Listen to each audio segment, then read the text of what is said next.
Your drug test results came in. What did they show? I was completely sure that I was clean. I've only ever drunk vodka in my entire life, and even that was accidental.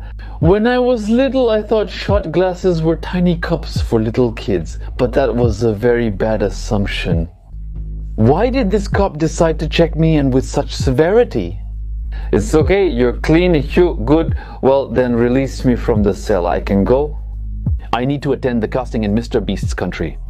You know, he bought land in Africa and is gathering the first inhabitants there. He wants to create a paradise on Earth. And he will pay $20,000 there for a completely simple job. Come on, keep telling. Well, open the camera then. No, what? Why not? Unfortunately, you are going to court for assaulting a police officer. You broke his hand with a toilet door. He is lying. I couldn't. Well, look at me. I'm a skinny, weak teenager. How could I break a grown man's hand? You're already 18. You're not a teenager. Don't hide behind this, and you'll be fully responsible. This is complete nonsense. I demand a lawyer? Yes, no problem. Hold the phone. You have the right to a call. But believe me, a lawyer won't help here. Assaulting a police officer is always the most severe punishment. You're looking at 10 years, maybe if you're lucky, 8 years of hard time. I was holding a phone in my hands, but I realized that I don't know any lawyers.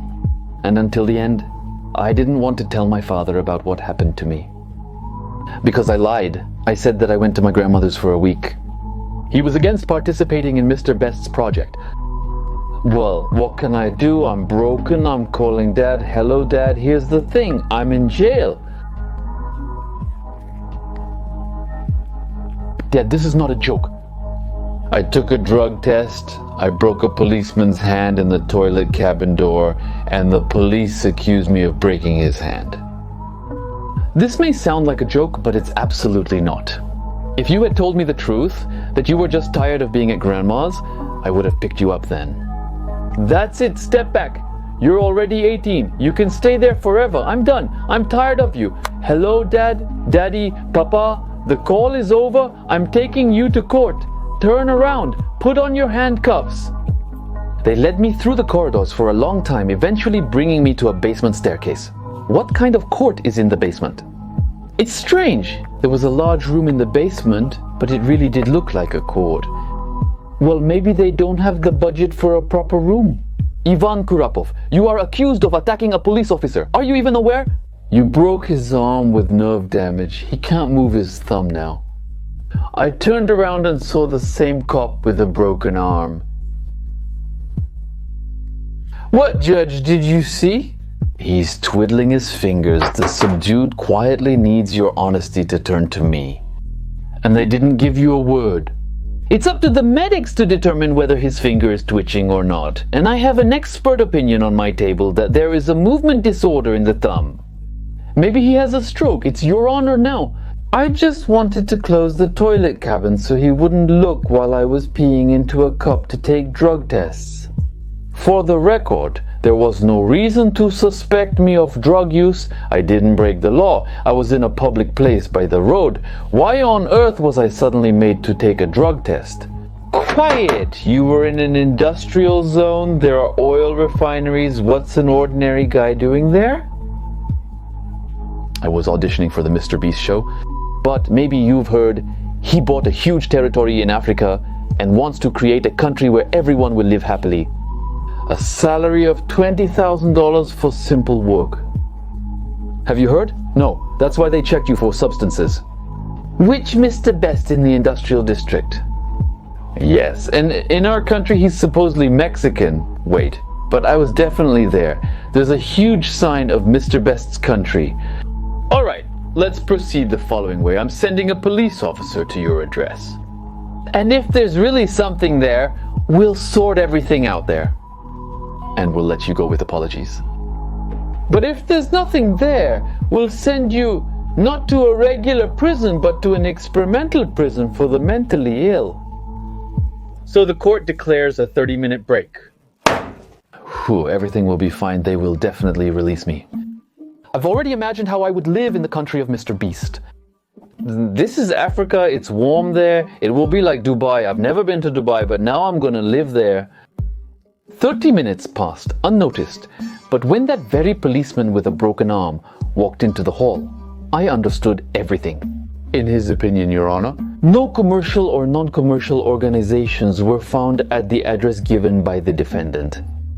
It's just a small vacant house where workers settle, but there's no one there now, Your Honor. But he can't conduct the examination since he's an interested party. Send another policeman, he's lying, Tico. It seems you don't understand how things work here. Surely, there are photographs, Mr. Policeman. Turn on the big screen photo and video footage you conducted during the examination. The same houses were in the photos, but there were really no signs. But I noticed that there were holes left from the signs for fastening. Then they showed the same room inside. It was empty, there were no people, and everything fell inside me. Through tears and the pain of loss, I heard the judge muttering something about a sentence of 5 years of strict regime with compulsory psychiatric treatment in some new prison for the correction of young people. Then they took me under their arms and led me down the corridors to the cell. The next day they put me on a plane and I flew for about 10 hours. Oh, comrade policeman, where are they taking me by plane? Judging by the movies, prisoners are taken by trains. Now, this is a new type of prison, experimental prison. What kind of experiment? It was recently built and they are conducting tests. You are among the first group of about 2,000 people with your views. The outcome of this situation remains uncertain, but it's no ordinary prison. There won't be cells. It's more like a colony. That is, you will live in a regular house and just go to work. What else is work? All sorts of things. Carrying bags, digging pits, mixing cement. If you have any skills, they will also be used. In short, enough. I've already told you a lot. I don't know anything. Further, he just kept silent. We landed, the airplane door opened, and as soon as I stepped on the ramp, I was hit by hot air from all sides. At first, I thought it was the heat from the airplane engine blowing at me, but when I stepped away from the ramp, I realized it was everywhere, like in a sauna. I was taken to a house where there were a bunch of people, everyone was young. Make yourself at home. Now this is your home for the next 5 years. In an hour, you'll be heading to work. Slavik sat on a free bench thinking about how easy it would be to run away. There's not a single guard, no fences. Why are they all here? And they don't run away? Hello, newbie, let's get acquainted. I'm your curator. They call me Grisha. I've been here for over a month and I can help you get settled. So, for starters, here's your protective suit. He handed me some kind of roll. These were rubber boots like fishing ones and a thick rubber jacket where the sleeves immediately turned into gloves. And some kind of futuristic helmet that you put on your head and automatically covered your entire face with some kind of transparent film. I think you'll learn to seal it. There are instructions you need to do a full sterilization, so why do I need it? What? They didn't tell you? We're moving out to clean the sewer. What? What sewer? Alright, you'll see, it's not hard. He'd started to put on a rubber suit and I saw that everyone else started to put it on too. Damn, in such heat and a rubber suit. What kind of mockery is this? But there was nothing to do. It's my first day here, so I also put on this strange suit. And somewhere in a minute, a bus came up, everyone got into it, we drove for 15 minutes. I was wet, the rubber casing enhanced the heat effect. Sweat was pouring down my body right into my boots, and the boots quickly filled up practically up to the knee. Grisha, what's the absurdity? Why did we put on the costume so early if we have to ride the bus for 15 minutes? My advice is to follow the crowd and avoid asking unnecessary questions. I don't know anything here. When I came here, everything was already set up like this. We put on costumes before the trip. We got out of the bus. At some fancy skyscraper, he was as if golden, and the top went behind the clouds. Each floor had fancy balconies, filled with greenery, swimming pools.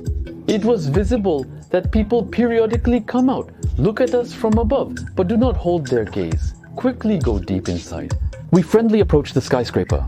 The entrance was beautiful with glass walls and automatic doors, a fountain, a green courtyard. From afar I saw very beautiful young girls and boys. Probably some university, it would be interesting to work there. But right in front of the entrance, The group turned around and bypassed the skyscraper from the back.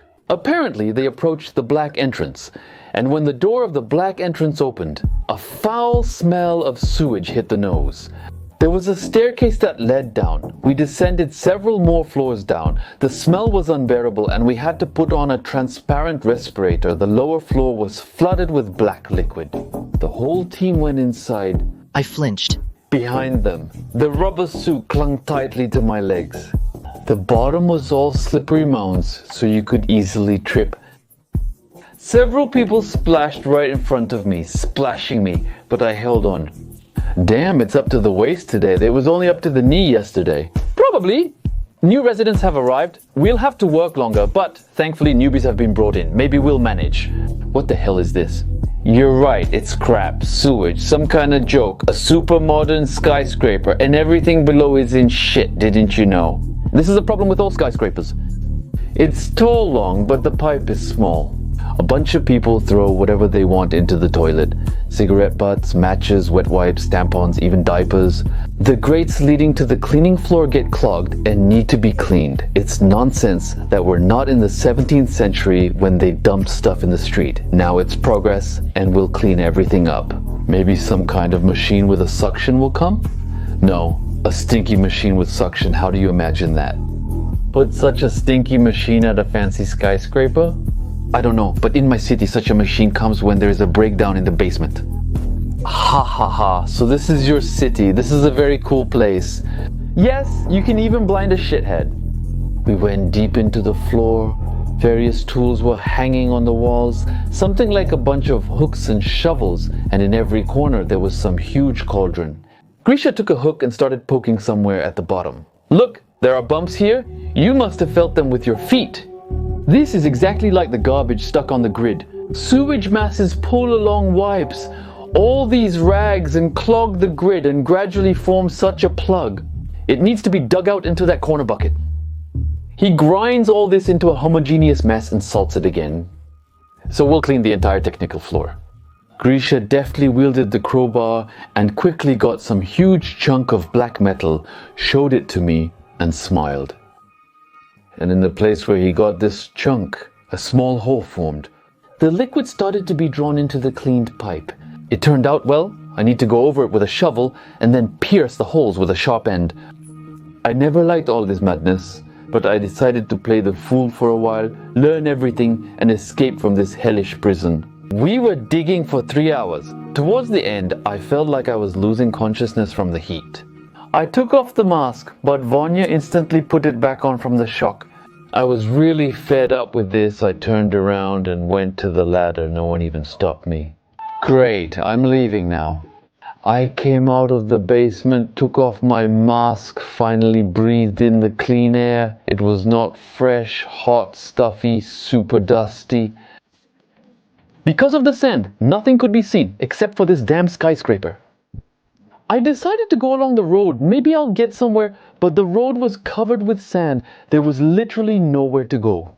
I'll enter the skyscraper's main entrance, catch my breath under the air conditioning, then plan my next move. But the entrance was closed. It wouldn't open. I pounded with my dirty fist, leaving filthy sewer traces, but no one even came out. Only the surveillance cameras turned towards me. What should I do? All right, I'll go back to the basement. It's a bit cooler there. I went down to the last floor, but no one even noticed my absence.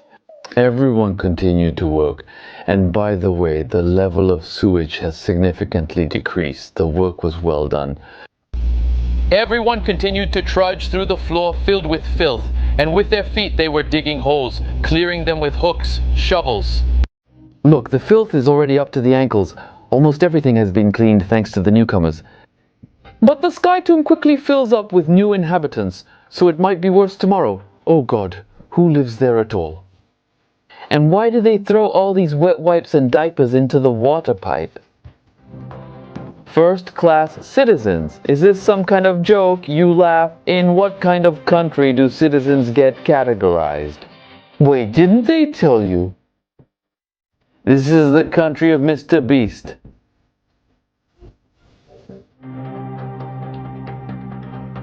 Continuation at 20,000 likes. Write comments and be sure to subscribe to my Telegram channel. In Telegram, I talk about my life. There are also announcements of some new series, tracks that I write, and streams there. Everything is there. Come to the Telegram channel and like this video